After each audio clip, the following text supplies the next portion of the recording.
Sa magandang gabi po sa inyong lahat. Mga minamahal ko mga kapatid, a blessed evening to all of you sa mga kapatid natin sa Pangasinan. Masanto siya Biyernes.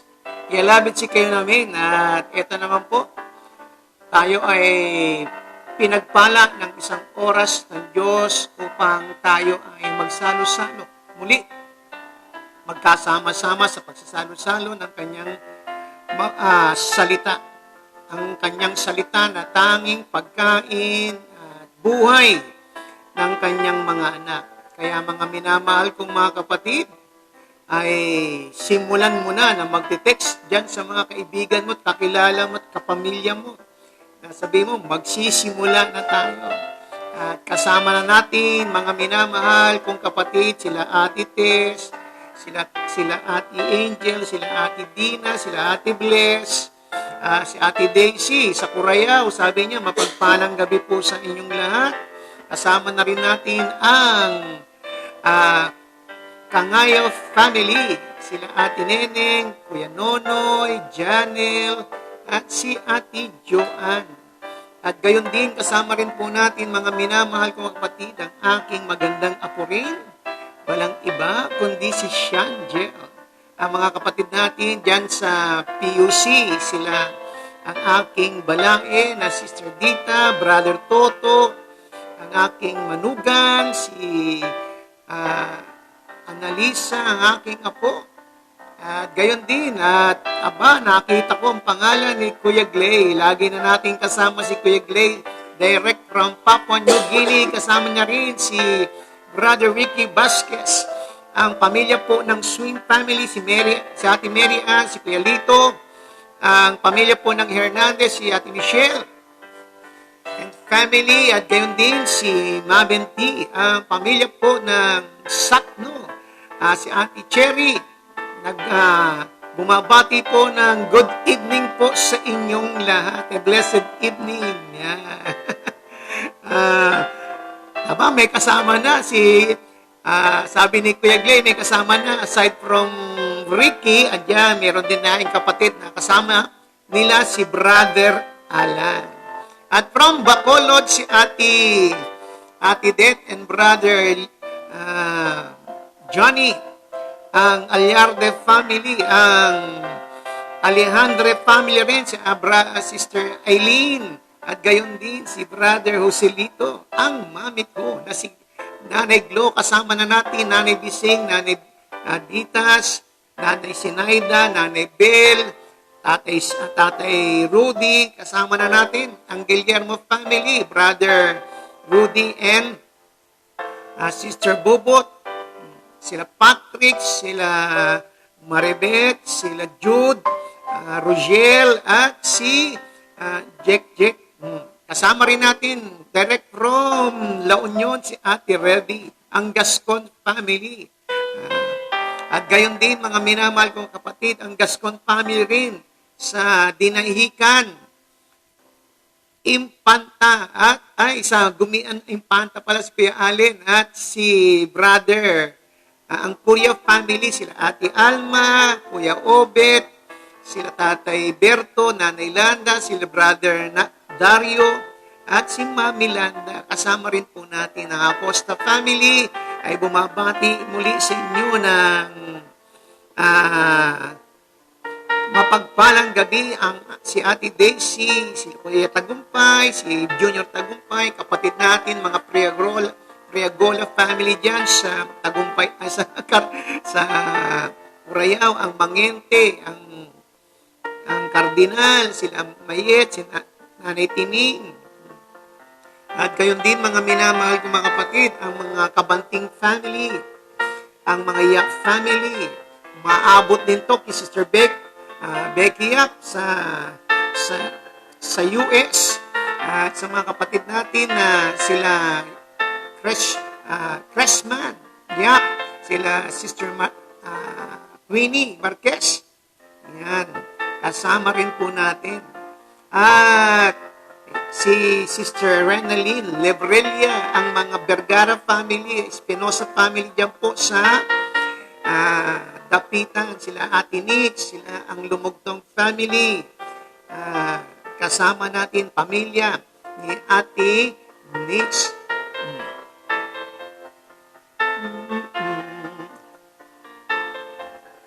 Sino pa ang mga kapatid nating Chodoro family dyan sa Tondo? Sila Micaela, si Ate Luisa ng Real Quezon, at si Sister Tire ng Ungos, Quezon din. Ang Lazaro family at di Maluluhan family, kasama rin po natin. At sabi ni Ate Luisa, gandang gabi po, Pastor Ed, at sa inyong mga kapatid. Ang pinsan ko sa Novaliches, kasama rin po natin si Ate Nobi, ang clan ng Hiron at Lopez. Sister Janowit Saino, sabi niya, blessed evening to everybody. Bumabati po sa inyo. At maraming salamat na kahit sa ganitong pagkakataon, kapatid, ay pinagpala tayo at tayo ay pinagsasama-sama ng Diyos sa Espiritu. Sabi ni Ate Edna, mapagpalang gabi, kasama si Brother Romy. At habang tayo ay nakikinig pa ng mga kasama natin, kunin na natin yung sandata po natin, ang banal na kasulatan ng ating Bible.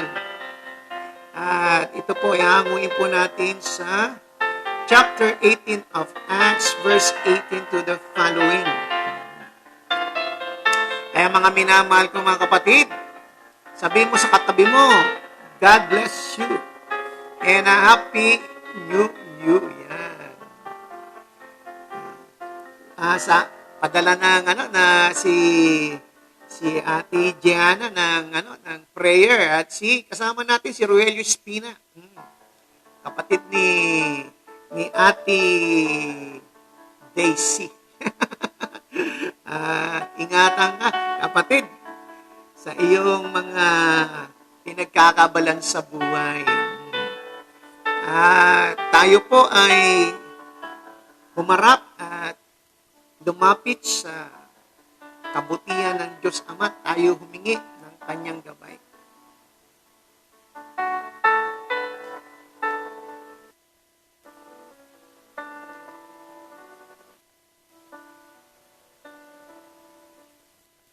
Ama, kami po ay lumalapit po sa iyo at nagpapasalamat sa pagpapalang ito na ipinagkaloob mo po sa amin, na kami po ay makaharap sa iyong kabanalan, sa iyong biyaya. Thank you for your love that cover us for the whole day. Thank you for the strength that you have given us to face every trials and temptation of our lives. Thank you, Father, for the hope that we have. A beautiful, a blessed place in your presence. We thank you, Father, na sa pagkakataong ito, that your word ay aming mapapakinggan.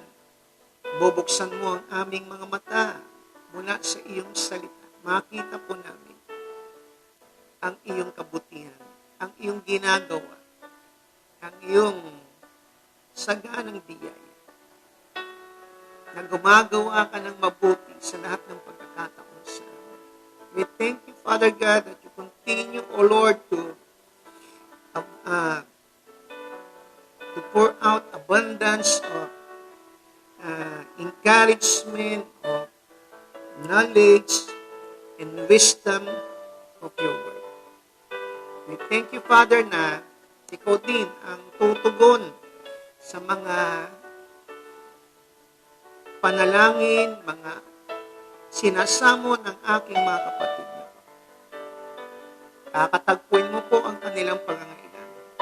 Bless all those people, all these people who are always tuning in your program. I thank you, Father, na magdadagdag ka ng mga taong iniligtas mo. Salamat po sa pangalan ni Jesus. Amen and Amen. Praise the Lord. Sabi mo sa katabi mo, God bless you. And a happy new you. Yan, buksan natin na yung ating mga Biblia. Tayo po ay dadalhin ng ating pag-aaralan mula sa aklat ng Gawa sa isang katotohanan na tayo po ay inililipat sa mas mainam na tipan na ginawa sa atin ng Diyos sa pamamagitan ng Panginoong Jesucristo. At ating pamamagatan itong ating pagsasalusaluhan na the old has passed away and the new has come. Ang ating paksa ay upang ating maunawaan ang superioridad o mas kainaman ng bagong tipan kaysa lumang tipan. Mga minamahal kong mga kapatid, tayo po ay sama-samang naglakbay sa aklat ng mga gawa at ating nasaksihan ang mga kamanghamanghang bagay na ipinakita sa atin sa aklat na ito.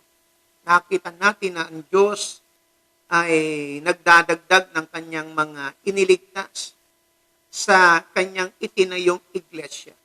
Nakita natin na libo-libo po ang tumanggap at nagsisi at nagpabautismo sa pangangaral po ni Apostol Pablo. Nakita rin natin na ang ilang mga hintil ay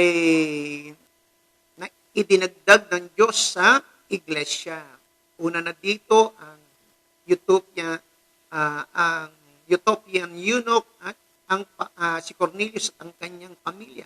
Nasundan din po ito, kapatid, ng ating nakita na ang isang numero unong taga-usig ng iglesia na si Saul ay na-encounter niya si Jesucristo nang siya ay papuntang Damasco para usigin ang mga Kristiyano at siya ay naging tagasunod ni Jesucristo.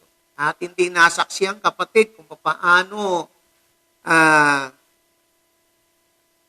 lumago sa pananampalataya si Pablo, kung paano siya ay naging matapat sa kanyang pangangaral o ng mabuting balita. Paano siya nagpatuloy ng may katapatan sa kanyang pagiging misyonero. Ito, kapatid, na si Pablo, na dati-rati ay great persecutor of the church, turned to be the great missionary of the church. At nasaksiyan din natin ang pagbibigay daan ng Judaismo sa Kristyanismo.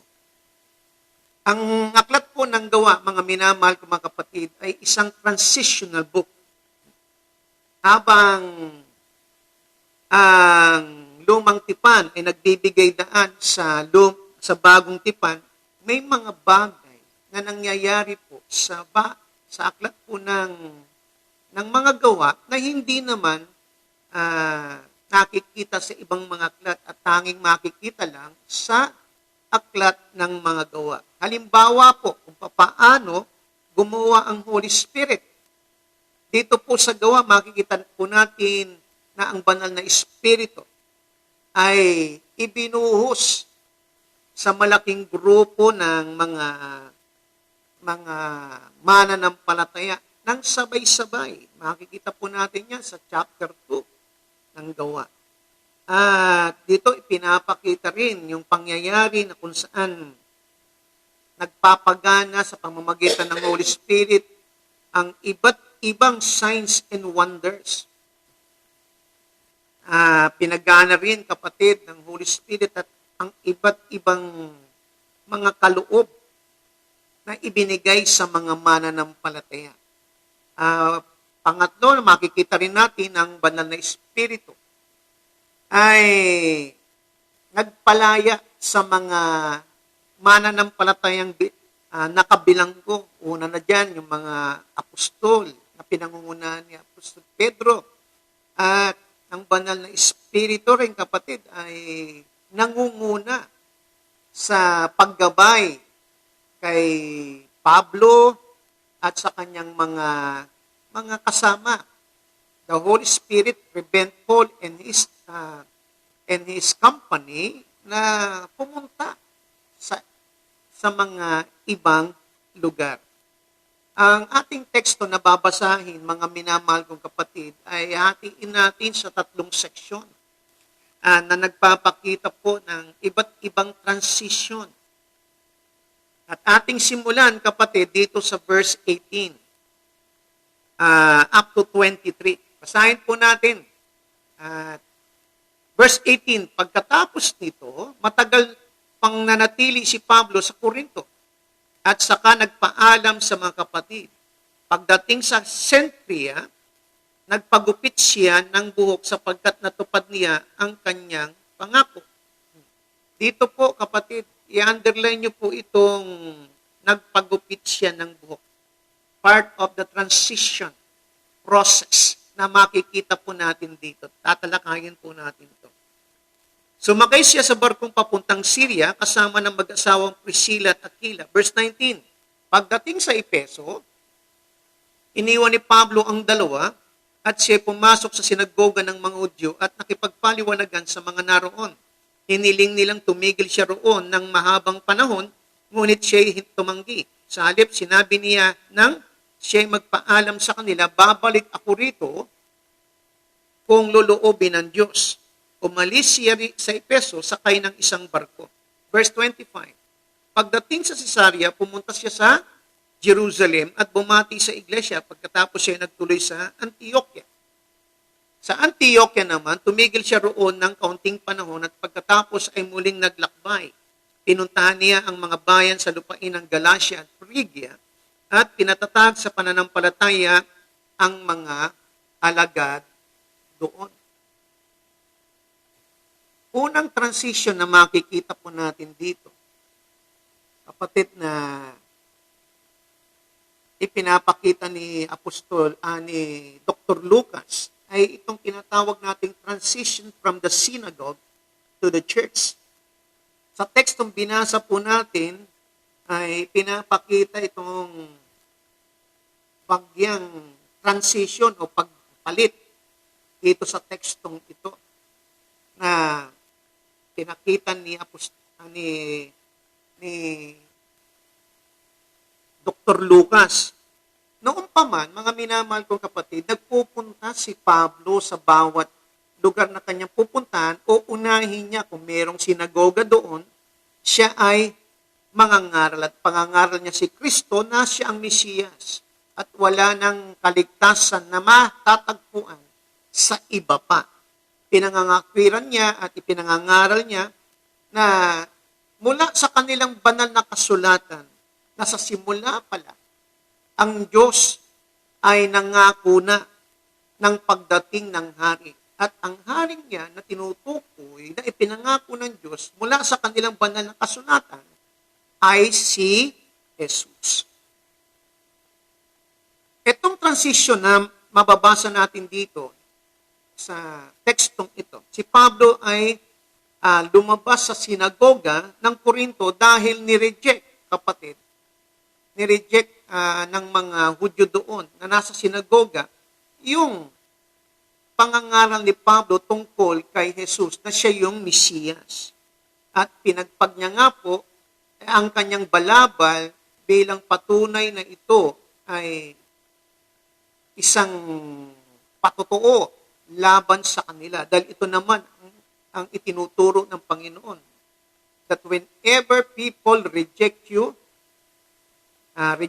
in a place, sa inyong pangangaral, ay ipagpag ninyo ang alikabok mula sa inyong mga paa bilang patotoo laban sa kanila.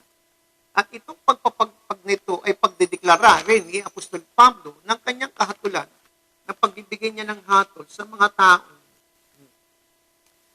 hindi naniwala sa mabuting balita. Kaya siya po ay makita natin na lumabas tulad ng pinag-aralan natin kagabi na umalis siya doon sa sinagoga. At salamat sa Diyos, kapatid, gumawa ng Diyos pa rin ng paraan para sa kanyang pangangaral doon sa Corinto, ay mayroong isang tahanan doon, isang bahay, na katabi ng sinagoga, na ang may-ari ay ang pangalan ay Titus Justus na tumanggap sa mabuting balita, nananampalataya sa Panginoong Kristo at kanyang ibinigay ang kanyang lugar bilang pagtitipunan ng mga kapatiran para sa Bible study. At doon, kapatid, kasama na rin dito yung si Crispus na leader din ng sinagoga, pati pamilya niya. Every time na nagtuturo at nangangaral si Apostol Pablo doon sa house church ni Titius Justus, ay pumupunta ito si Crispus, pati itong mga kanyang mga pamilya, nakikinig po. At naunawaan ni Pablo, kapatid, yung plano ng katubusan ng Diyos. Ang iglesia ay ipinanganak sa kamatayan at muling pagkabuhay ng Panginoong Kristo. At ang tagasunod ni Kristo ay sila yung bayan ng Diyos. Ito yung transition, pinapakita sa atin ni Dr. Lucas, na mula sa sinagoga, lumabas si Pablo at siya ngayon ay nagtuturo sa bahay na pinagtitipunan ng mga kapatiran. Tuturo siya at nangangaral siya. At nakita ni Pablo na ang Diyos ay nagtatayo po ng iglesia, ng simbahan mula sa kanyang pangangaral ng kamatayan, muling pagkabuhay ng Panginoong Kristo. Nakikita ni Pablo na itinatayo na ang bagong tipan at ang lumang tipan ay palipas na sa ginagawa ng Diyos sa kanyang harapan, sa kanyang pagmimisyon. Ang paglipas o passing away of the old covenant ay mahirap tanggapin ng mga taong nag-ukol ng kanilang buong buhay sa paniniwala na ang pagsunod sa kautusan ay siyang daan ng pagkakaroon nila ng katwiran sa harapan ng Diyos. Mahirap, kapatid, nilang tanggapin na yung kanilang pagsunod sa hinihingi ng kautusan ay ngayon ay papalitan na ng ibang katwiran na itinayo at itinalaga ng Diyos sa bagong tipan. Ang mga hintil na sa kanila ay hindi nila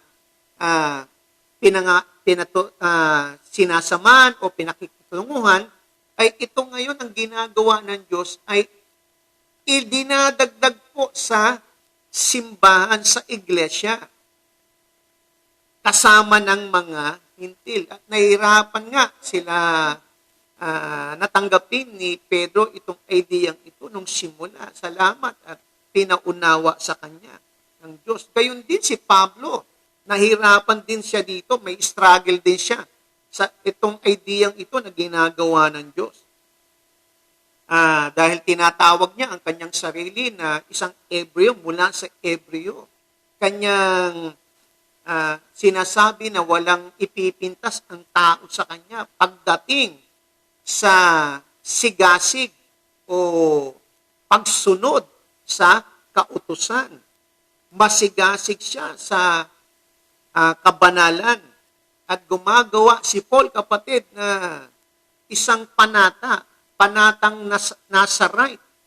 Yung verse 18, yung pina-underline ko po sa inyo, nung siya ay nagpagupit. Ang panata niya, kapatid, ay hindi siya magpapagupit bilang panatang Nazarito o Nazarite vow.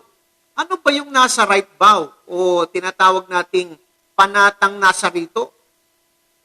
Ito po ay matatagpo niyo po sa lumang tipan sa aklat po ng Bilang chapter 6. Andiyan po yung mga palatandaan at mga kondisyones ng pagiging Nazarite. Ang Nazarite po ay ang Nazarite vow ay isang panata na na para sa Panginoon o para sa Diyos. Ang panatang ito ay ihiwalay ng isang taong namamanata ang kanyang sarili para sa Diyos. Itatalaga niya ang kanyang sarili para sa Diyos at ang isa sa mga palatandaan at mga kondisyonis dito ng panata ay ang hindi pagpuputol, kapatid, ng buhok. Ang isa pa ditong palatandaan ay hindi pag-inom ng alak, kahit fermented juice, mga extracted juice, hindi sila iinom. At kapatid, isa pa sa palatandaan at kondisyones ng Nazarite vow ay yung wala kang contact sa mga patay. Kailangan hindi ka hihipo, hindi ka pupunta sa lugar ng mga patay. Kahit pamilya mo. Pag namatayan ka, yung mga pare na sila Aaron, si Aaron namatay yung kanyang mga anak dahil lumabag sa Diyos. Nung inililibing, hindi siya pumupunta. Bawal po yun. Yamang siya ay nagtalaga sa Diyos ng kanyang buhay. Ito man ay tao o hayop, hindi ka pwedeng pumunta sa may lugar ng patay o humipo ng patay. At kung humipo ka, 7 araw kang ilalabas sa kampamento at maglilinis ka. Sa ikawalong araw, lahat ng iyong damit ay iyong lalaban, pati na maliligo ka, taharap ka para italaga ka muli sa harapan ng Diyos. Itong Nazarite vow po, pwede lang matapos ang Nazarite vow o panata o pangako bilang Nazarito ay kung ang isang tao ay pupunta sa entrance ng templo at doon aahayitin niya ang kanyang buko. Doon matatapos ang kanyang panata. Ito po ay bahagi ng Judaismo na si Paul ay still hanging on to it. Patuloy na pinangahawakan ni Apostol Pablo. Gayunpaman, kapatid, ito yung panata ni Apostol Pablo na meron siyang hangarin talagang ito pa rin matapos itong kanyang vow na ito. Ito ay masunod niya. Gayunpaman, kapatid, si Apostol Pablo nasa ilalim po ngayon ng proseso ng pagpapaalam ng lumang tipan. At nang napagtanto niya, kapatid, na yung ipinangako niya sa Diyos na naayon sa kabanalan at katwiran, ay natupad na ng Panginoong Jesucristo para sa Kanya. Kaya siya dito sa verse 18 ay kanyang pinutulan yung kanyang buho dahil alam niya na tapos na yung kanyang panata. Natupad niya na dahil tinupad na ng Panginoong Jesucristo para sa Kanya itong panata na Kanyang ipinangako sa Diyos bilang isang Nazarite. Ang Panginoong Jesucristo ay hindi Nazarite. Hindi siya namanata na maging Nazarito. Pero kapatid, natupad niya ang sinasaad ng lahat ng palatandaan at kondisyones ng pagiging isang Nazarite. Ating bigyan pansin yung nasusulat po sa lumang tipan sa aklat po ng Bilang Kabanata 6. Ang isang kondisyon dito, kapatid, ay sa pagiging Nazarite ay abstaining from the fruit of the vine. Ito po ay pag-iwas mo, hindi mag-abstain ka, hindi ka iinom o hindi ka kakain ng anumang pagkain mula sa puno ng tinatawag nating ubas. Ito mula sa alak. Ito po, kapatid, ay kumakatawan bilang commitment sa isang sacrificial life. Yung hindi pagkain, mag-abstain ka ng hindi pagkain ng bunga ng mula sa puno o baging o kasi ang puno na tinatawag nila dito, ubas. Ang bunga niyan, yung bunga ng ubas na pinagmumulan ng alak. Yung pag-abstain mo dito, kapatid, ay kumakatawan po ng commitment to a sacrificial life. Ito ay pagtatalaga, pagsasakripisyo ng iyong buhay sa Panginoon. Iniwan ni Jesus, kapatid, ang kanyang maluwalhating buhay o maluwalhating mga kasiyahan. Lahat ng kasiyahan, iniwan niya sa langit. At siya ay bumaba dito sa lupa at namuhay na nagdurusa sa daigdig. At upang tayo, kapatid, sa kanyang pagiging mahirap, ay maging mayaman tayo. Sa kanyang pagdurusa, ay maalis tayo sa sumpa ng kasalanan at kamatayan. Sa pamamagitan ng kanyang ginawa, hindi niya, kapatid, inalintana na iwan ang kanyang napakagandang buhay. Kapangyarihan, kabunyian, kaharian, iniwan niya lahat ito. At siya ay nagsakripisyo. Isang buhay na puno ng pagdurusa upang ikaw at ako ay magkaroon ng pagpapala sa langit. At sinasabi dito, kapatid, ikaw ba bilang Kristiyano, handa ka ba na gawin ang sacrificial life na to para ma-enjoy mo ang benediksyon ng langit? Handa ka ba na magdusa ng bahagya habang inaasahan mo ang kaluwalhatiang naghihintay sa iyo na sinasabi sa 2 Corinthians ni Apostol Pablo rin. 2 Corinthians chapter 4 verse 17.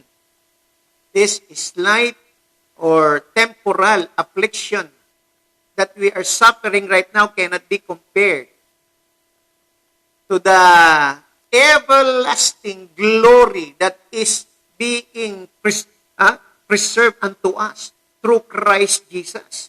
At ito, dinagdagan pa ni Apostol Pablo po sa Romans chapter 8 verse 18, saying, kapatid, that I am persuaded, I consider this present affliction of ours not to be compared, cannot be compared to the glory that is being, that will be revealed to us, sabi ni Apostol Pablo. Itong malaking kaligayahan na maibibigay ng mundong umiiral nito ay hindi mo pwede kahit pinta ng kaluwalhatian lang ng makalangit na pag-iral na kasama ang Diyos. Yung mga tinataglay natin dito sa ibabaw ng mundo, yung mga umiiral na kasiyahan dito sa ibabaw ng daigdig, hindi pwedeng ikumpara sa umiiral sa langit na kung saan kasama natin ang Diyos. Yun po ang sinasabi dito na yung merong transition na nangyayari. Kung si Jesus, iniwanan niya yung langit, tayo rin, kapatid, ay tinuturuan bilang mga Kristiyano na handa tayong gawin kung ano ang ginawa ng Panginoon para sa atin. Pag meron bang pangalawa na yung kondisyon ng pagiging Nazarite. Letting God determine when a Nazarite could cut his hair. Ang Diyos lang ang magsasabi kung kailan po putulin ang iyong buhok. Ito po ay kumakatawan sa ating pagsuko ng ating kontrol ng ating mga buhay sa Diyos. Pag merong mga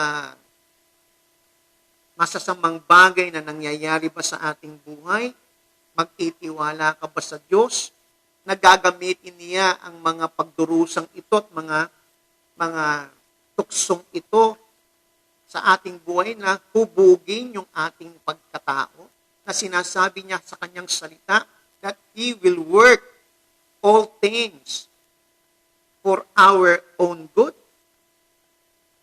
Are you still able to pray, your will be done? Magagawa ba nating magpahinga sa awa ng Diyos?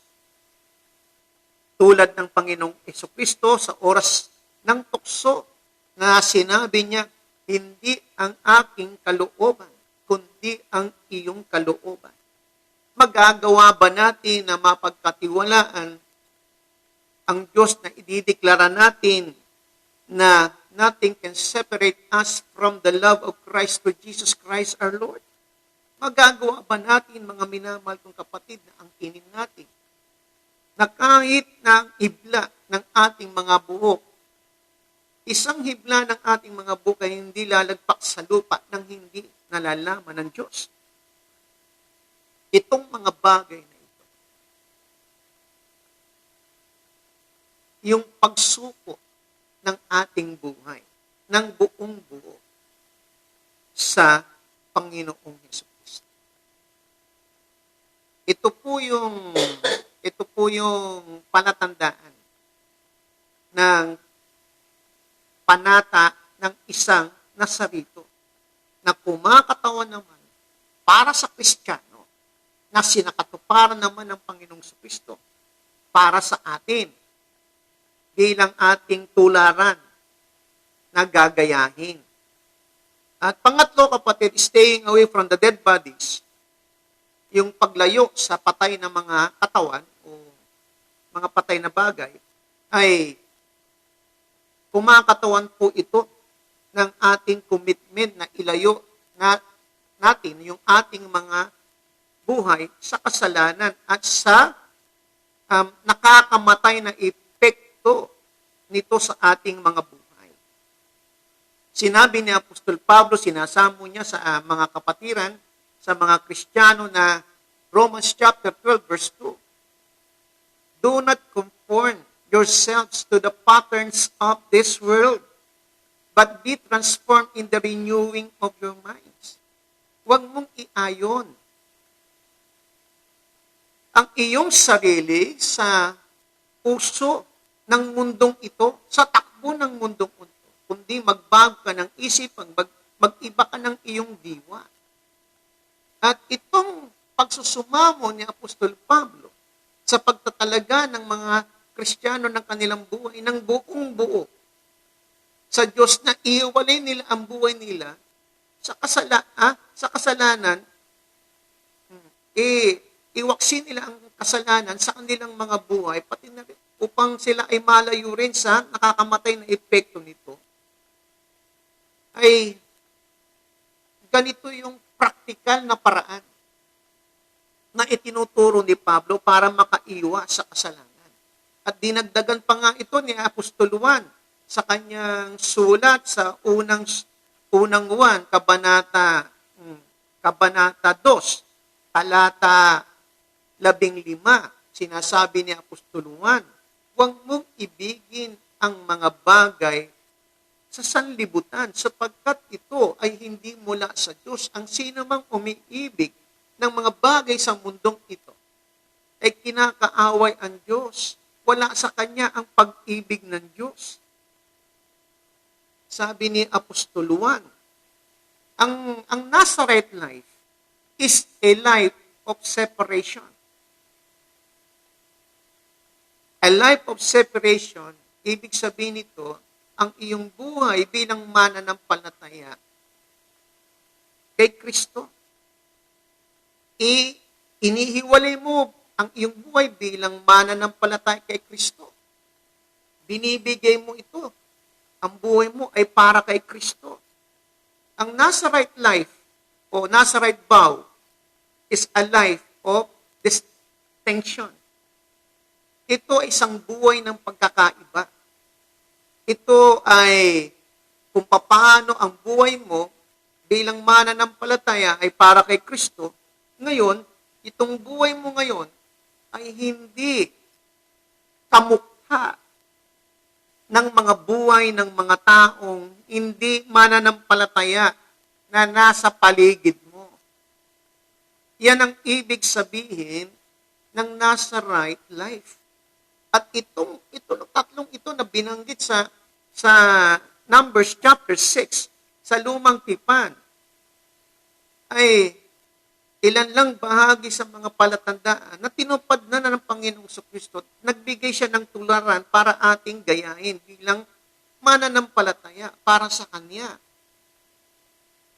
Ating wawakasan, kapatid, yung ating mga pagsusumikap na gawin ang lahat sa pamamagitan ng ating kamay na makapasok tayo sa langit na tayo ay matanggap sa harapan ng Diyos. Wawakasan natin yun sapagkat ating napagtanto na itong mga bagay na ito na hinihingi ng kautusan ay natupad na, ginanap na ng kumpleto ng Panginoong Kristo para sa iyo at para sa akin. Para hindi na tayo, ito yung sinasabi nating transition. Pagsunod sa kautusan, tungo sa pananampalataya na buhay kay Yesu Kristo na ating katwiran at ating kaligtasan. Hindi tayo ngayon ay nakadepende sa ating kaligtasan, hindi sa ating kamay, kundi sa ginawa ng Panginoong Hesus Kristo. Ito yung plano, kapatid, ng Diyos ng katubusan. Plano ng katubusan na ginawa ng Diyos para sa atin sa pamamagitan ni Kristo Jesus. At ano pa? Itong pangalawa na yung pagpuputol ng buhok. Ibig sabihin, sa Lumang Tipan, kapatid, ay ito yung panata, ito yung palatandaan, kondisyones para sa isang pangako, para maging isang Nazarito. Ginagawa ito ni Pablo, pero nung napagtanto niya, na nagawa niya na ang lahat ng ito, anong ginawa niya, kapatid? Isinuko niya na ang lahat, ang kanyang buhay sa Panginoon. Kaya sabi niya nga, kapatid, to live is Christ and to die is gain. I am crucified with Christ. I no longer live, but Christ lives in me. If I live in this world, I live it in the faith to the one who dies and loved me. Sabi ni Apostol Pablo, Galatians chapter 2, verse 25. Then, he goes on, pinapakita dito sa banal na kasulatan, kapatid, yung paghihiwalay sa mga patay na mga bagay ay kumakatawan po ng commitment natin na italaga natin o i-commit natin yung ating mga buhay na iwasan ang kasalanan at ang mga epektong nakakamatay nito sa ating buhay. Iwasan natin yun. At ang buhay natin bilang Kristiyano ay buhay ng isang separation o paghihiwalay. Ang buhay Kristiyano ay isang buhay ng distinction. Ito, kapatid, ang mga palatandaan ng transisyon ng pagpapalit na kung saan pinutol nga po niya, Apostol Pablo, yung kanyang buhok. Sapagkat si Jesus, natupad niya na yung lahat ng katwiran na hinihingi ng banal na kasulatan na pinipilit na ginagawa naman ni Apostol Pablo para siya ay maging katanggap-tanggap sa harapan ng Diyos. Ngayon, tinapos niya na yung kanyang panata sapagkat alam niya na ito ay naganap na sa pamamagitan ng gawa ng Panginoong Hesus Kristo. Ito po ay isang transition, kapatid, na binanggit dito sa ating teksto. Hanggang sa chapter 19, verse 1 to 10, the transition na makikita natin dito ay from the law to Christ. Yung pagsulong o pagpapalit o shifting ng law to Christ. Mula sa ating pagsunod tungo sa pagsunod natin kay Kristo. Pangatlo, kapatid, na transition ay ang lumang tipan ng bautismo tungo sa bagong tipan sa bautismo ng bagong tipan. Kaya minamahal ko, mga kapatid, ay dito po nais ng Diyos na hindi lamang tayo manatili sa isang pwesto, kundi magkaroon tayo ng pangunawa na pasulong yung ating pagiging Kristiyano. Lumalago sa kaalaman, sa pagkakilala sa Panginoong Kristo. At itong unang ating tinalakay na transition na ito, nawa, maunawaan natin, maisabuhay natin yung ating commitment.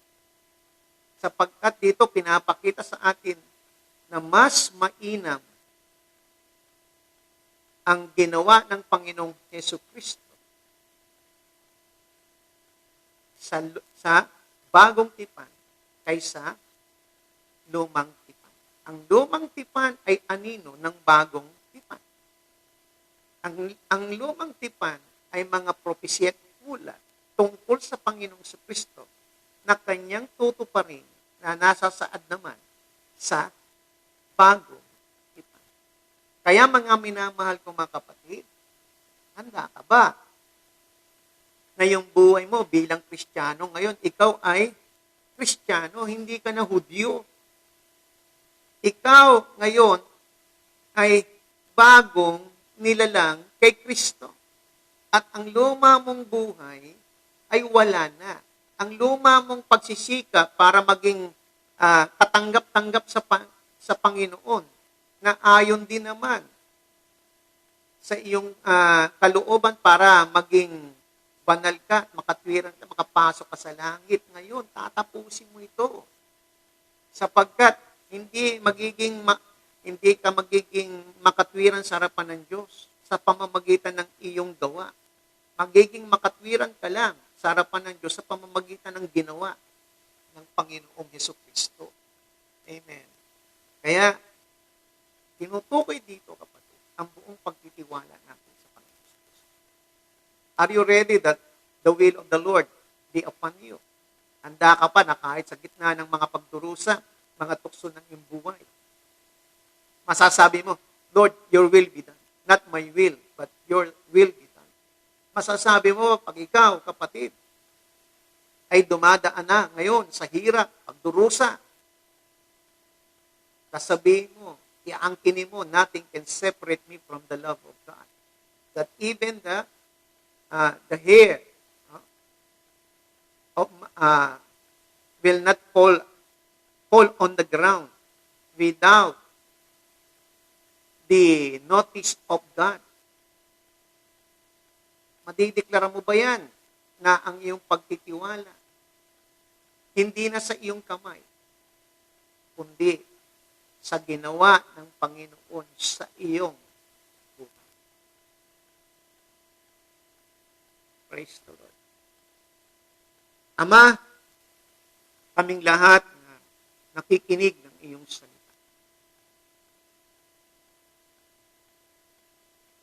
Itanim mo po sa mga isipan ng aking mga kapatid na ito. Buksan ang puso, ang mata ng kanilang mga puso't makita nila ang kabutihan mo, ang kainaman ng iyong ginagawa ngayon sa pamamagitan ng Panginoong Kristo. Na magdudulot ng pagbabago ng kanilang mga buhay. Na kalugod-lugod, katanggap-tanggap sa iyong harapan. Dalangin ko po na magkaroon ng katuparan sa mga buhay ng aking mga kapatid na ito ang iyong salita na aming pinagsalita. Pagpalain mo po sila ng lakas at ng kumbiksyon mula sa iyong salita.